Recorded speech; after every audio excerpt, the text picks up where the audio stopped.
What is up, YouTube world? I'm Ashley D. Before I get started, please go ahead, hit that like and subscribe button. Also, feel free to share this brief video as well. Everything I state is allegedly not a guaranteed fact, my own personal opinion and observation. Well, I'm going to be doing a brief video in regards to Will and Jada Pickett Smith. I did one about a month ago. I never posted it. I think I made a mistake and deleted it out of my gallery. However, she seems to be on her campaign once again to tarnish and ruin Will Smith's reputation. She came out with a story of explaining how her and her son's friend wind up in an entanglement, and they turned their situation into a red table talk where they were in front of people, cameras, in the world, and themselves, discussing how her helping him led to her having a full-blown affair. And then she comes out a few days ago with her interview in regards to they were not together in 2016 when this took place. Now, she could have openly said that on the Red Table Talk, and it would have at least gave Will Smith back 0.5% of his dignity. But instead, she chose to go on and elaborate, and they even laughed, cheered each other on, and you could see the tears and the pain in his face as he struggled to take in the things that his wife was telling him. And it seemed like it was for the first time. And I don't know if this just was bothering them or someone encouraged them to speak out about this.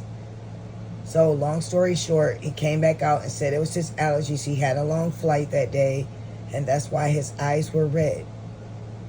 Now, fast forward, Tupac's anniversary date of his passing came. She put out their video of them two dancing to her husband's song back in high school. They did a routine off of it. Now, she comes forward and she tells people during the time of him slapping Chris Rock in honor of her that they were not together. Now, not only did you embarrass him on Red Table Talk when you told him about the affair, you also embarrasses him now to tell the world that you guys were no longer together and you were living separate lives when he defended you or called himself defending you by slapping this man. You have no moral code when it comes to your husband, your family, your life. We should have known that back in the day when your daughter wrote a alleged letter to Tupac telling him to come back, your life will be much happier and easier. So I can only begin to imagine how you were in that household, how you were walking around sad and angry, how you possibly could have been yelling at your husband that he could never be Tupac. Now imagine that this man who's an actor, who starred in some top roles, had a hit TV show, who's been on go mode for years since you've been with him. He's one of the top ranking celebrities in Hollywood, black actor. You have him as your spouse. He chose you. He's never put no one above you on a higher pedestal or anything like that. However, when you get upset with him and silence moments in your home, you compare him to a man that is no longer here and you tell him he could never be him. So imagine how his ego feels as a husband, as a provider, as a father. This role in these shoes you are trying to have him feel that could never be filled because Tupac is no longer here.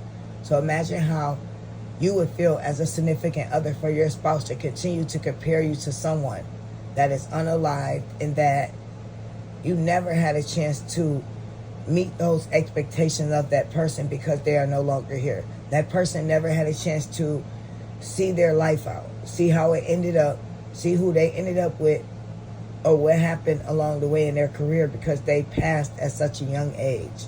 So everything that was good about them, everything that he left behind was put on pause in the way we perceived him. And who he was before he left will always remain that way, as well as a mystery of the what if and what could have happened and who was to become of Tupac because he passed at such a young age.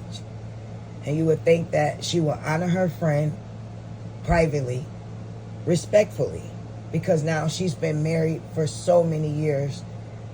Tupac has been gone for so many years. But she still brings him up like a trigger to her husband. We've even seen on interviews where her husband said no matter what he did, he could never compare to Tupac, and he was jealous. And he had a resentment towards Tupac before he left this world. And he couldn't get past that. And he regretted that. For your man to feel like he needs to live up to the expectations of a gangster rapper when he was the opposite of him. And he was a very successful and still is man. And he put it all on the line to respect and protect you. For you to turn around, release a statement, and say you thought it was a skit. You didn't know he was going to do that, and you can't believe that. Even if you did know that, just by that being your husband, him defending you, him feeling the need to protect his wife, and you turn around and you throw it in his face. It's just as worse as you coming online continuously embarrassing him any chance you get, discussing your sex life, how he couldn't satisfy you. But everything plays in the back of our mind about you being with a younger man that obviously did satisfy you at one point or another. And this goes to show you about the Jezebel spirit, as well as when you married the wrong person.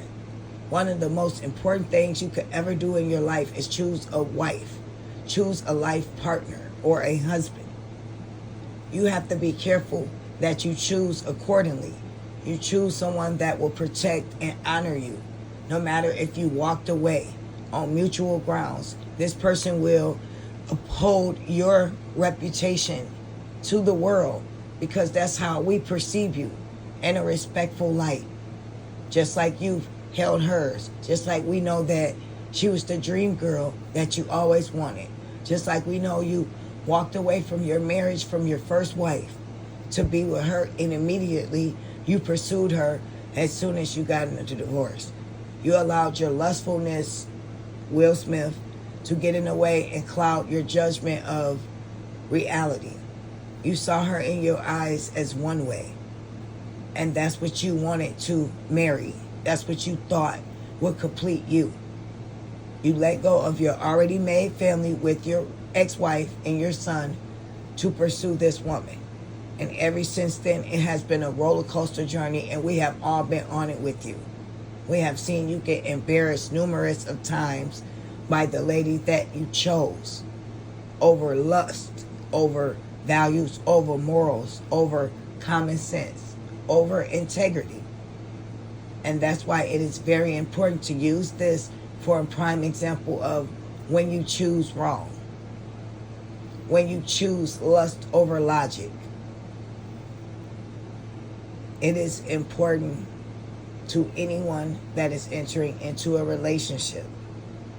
If you are pursuing someone with a mindset such as Jada's, someone that feels like they are a high value person and out of your league. Now, mind you, this man was one of the highest ranking black celebrities, okay? Any woman would be happy to be with Will. And no, it's not just all about money, but to the public eye, Will seemed as though he was a great father, an honorable husband. For her to come along and mess up that squeaky clean reputation, and not by outing him about things that were allegedly or things that he's done bad behind the scene, but outing him in ways that were private that we should have never known about your husband satisfying you sexually, about making him feel as though he's less than, to the point of your daughter writing a letter to a deceased man.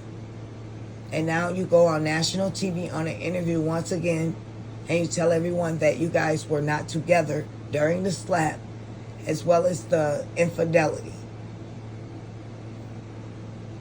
This has gone way too far, and is why this is always going to be the story of when you choose wrong? Or why not to marry based off of lust and base it off of logic? I am Ashley D. Please leave your opinion down below.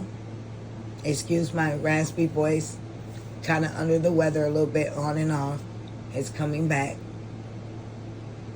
But I would appreciate if anyone who feels as though they want to chime in and leave their opinion, please feel free to do so. And I will be speaking with each and every one of you soon. Have a blessed day. Have a great Sunday. Sorry. Take care. Bye.